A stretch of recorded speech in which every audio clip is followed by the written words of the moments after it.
Make some noise for Jay. Sleep out your make music, then I stream again. Run up 40 on these niggas, coach like, why you leaving me?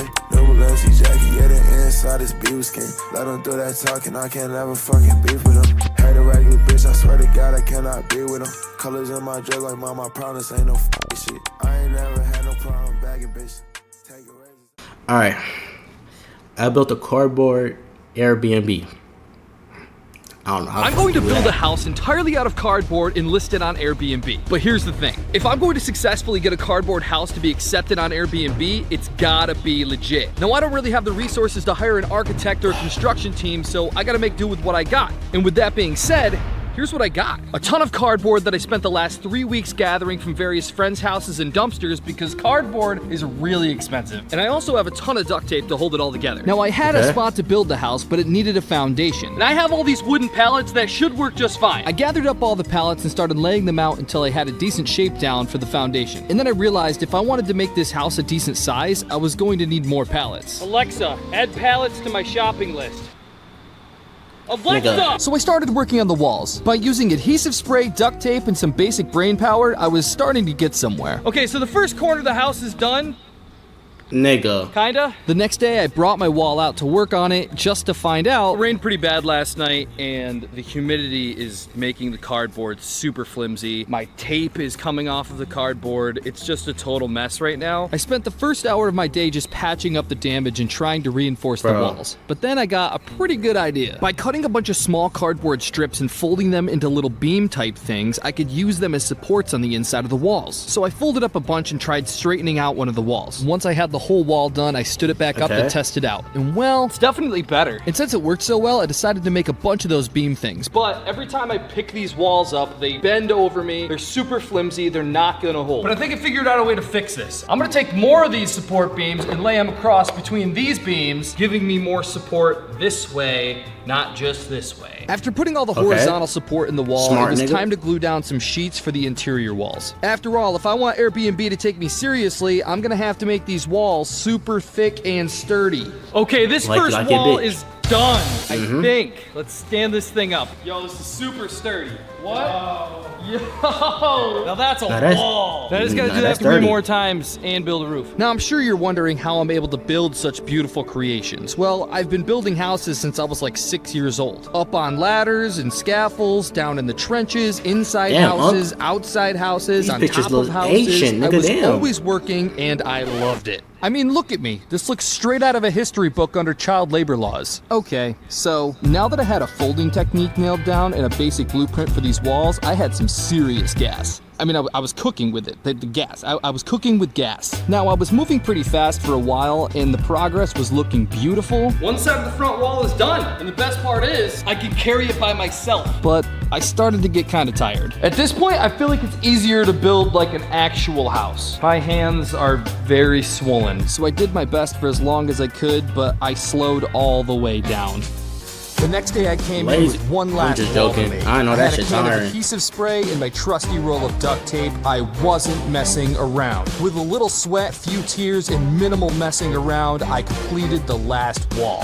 All right, so all 4 walls are done and it's time to set it up. I don't really want to set it up outside because we might get some rain today. What else is new? So I'm gonna try to set it up in here, but there is one problem. I'm completely by myself and I can't lift these things alone. So to set these walls up, I was gonna need an extra body. So in the meantime, I decided to build some trusses. Trusses are those big wooden triangle things that hold the roof up. But since I can't use wood, I had to build literally hundreds of cardboard 2x4. So in the meantime, I decided to build some trusses. Trusses are those big wooden triangle things that hold the roof up. But since I can't use wood, I had to build literally hundreds of cardboard 2x4s, tape them all together so they'd be long enough to make these trusses. So it'll look something like this. Now this might not seem like a lot, but it took me 2 days of working late into the night just to make enough beams. It's starting to look like a lumber yard in here, and I'm probably down to like 3 brain cells since I've been breathing in adhesive spray all week. So me and my last few brain cells were doing our very best to build these trusses, which was going quick and smooth until the worst thing ever happened. What? I'm out of tape. Okay, that might have been a bit dramatic, but at this point, I had gone Nigga, I was expecting like the whole shit broke, or your cat started scratching on the shit, dog fucking biting on the shit, like, bro.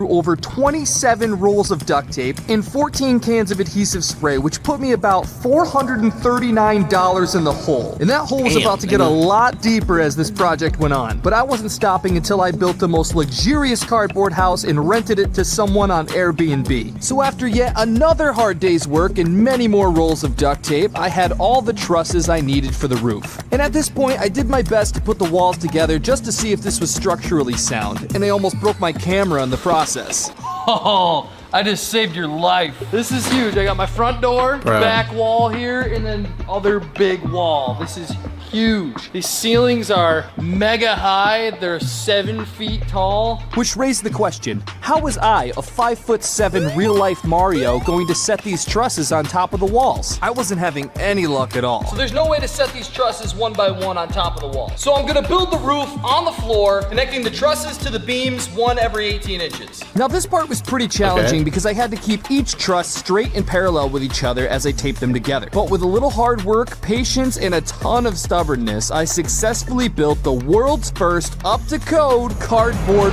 roof.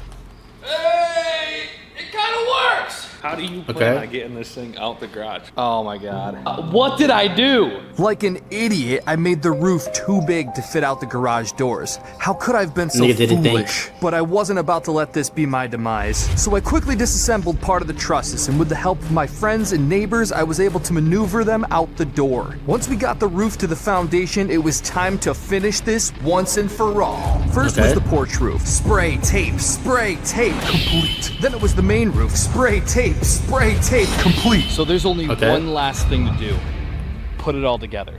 Assembling this house was not a task for the faint of heart. Me and my team of cardboard athletes put our all into the preparation of this build. Knowing that this roof was way too big for us to lift alone, it was time to bring out the big guns, the tractor. Now this was a risky move because one small mistake with this tractor and over a month of progress would be destroyed. So we had to be nimble and on our toes at all times. And with careful planning, execution, and a few finishing touches, the Airbnb was done. It's looking pretty good in here. But you know what this place needs? A couch that is also made of only cardboard. Beautiful countertops with everything you need to cook an awesome meal, equipped with all the best appliances. A refrigerator to keep your cold seltzers. A nice table and chair to eat your meals. You can't forget the bed. What's an Airbnb without the bead? And if you're cold, you can warm up by the fireplace. Now, I know what you're thinking. Cardboard house, fire, probably not a good idea, but I'm a risk taker, so here we are. And to top it all off, we've got some cardboard art made by yours truly. So this place is looking pretty good. It's standing pretty damn solid. I don't think it's one rainy day. That shit is over. Of course it rains. But I've got my pictures. Oh, I'll call it. It's time to put this thing on Airbnb. So I made the most legendary cardboard house and Airbnb accepted it. Yes! And after only 2 days, last night somebody booked the Airbnb and they're checking in today. Which means I need to get this place ready to go. I couldn't believe it. $687 in, and I built the world's first cardboard Airbnb. Dude, this wall is totally blown out. The beam is being crushed right now. There's holes in my ceiling. I can't have somebody stay in this thing. And on top of that, there was no way this was gonna survive the thunderstorm heading my way, so I decided it was time to have some fun. Nigga, what about the person that was... Nigga. A nigga spent $100. Nigga, what? Not to mention, I saw a spider in there, so that's all I got.